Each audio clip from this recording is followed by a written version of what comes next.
এবার ব্রেন অ্যাকাডেমির বিজ্ঞান চর্চা ও সংস্কৃতির এই মহামঞ্চে পায়ে পায়ে 15 সুরের মূর্ছনায় আমরা যে এক অনন্য প্রতিভাকে সম্মান জানাতে চলেছি, সেই জন্য আমরা সত্যিই গর্বিত, আপ্লুত ও আনন্দে আবিষ্ট। কেননা যার নাম উচ্চারণ করতে গিয়ে হৃদয় ভরে ওঠে আবেগে, তিনি শুধু একজন শিল্পী নন, তার অপর নাম জীবন্ত সুরসাধনা।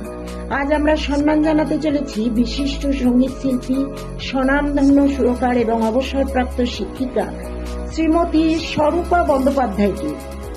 সুর সাধনা ছিল তার পারিবারিক উত্তরাধিকার। বাবা ও মা দুজনেই ছিলেন সঙ্গীত সাধনায় ব্রতী, ফলে সঙ্গীত যেন তার রক্তে বইছে। তিনি অল বেঙ্গল সঙ্গীত প্রতিযোগিতায় চ্যাম্পিয়ন হয়ে একে একে ভারতের নানা প্রান্তে অসংখ্য পুরস্কার ও সম্মাননায় ভূষিত হন। তিনি ছিলেন অল ইন্ডিয়া রেডিওর নিয়মিত শিল্পী, টেলিভিশন ও বিভিন্ন সাংস্কৃতিক অনুষ্ঠানে যার সুর আমাদের মুগ্ধ করেছে বারবার।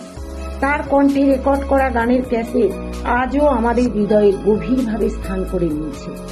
তার বাবার লেখা গান তিনি রেকর্ড করে চিরস্মরণীয় করে রেখেছেন। তার প্রাণের প্রতিষ্ঠান সুর লয় তাল, যা আজ বহু শিক্ষার্থী ও সুরপ্রেমীর আশ্রয়স্থল। এমএ বিএ ডিগ্রিধারী এই শিল্পী পিএসসি পরীক্ষায় প্রথম স্থান অধিকার করেন। তিনি সরকারি উচ্চ মাধ্যমিক বিদ্যালয়ে 34 বছর শিক্ষকতা করেন। গানই তার জীবনের প্রাণ, সুরই তার বিশ্বাস।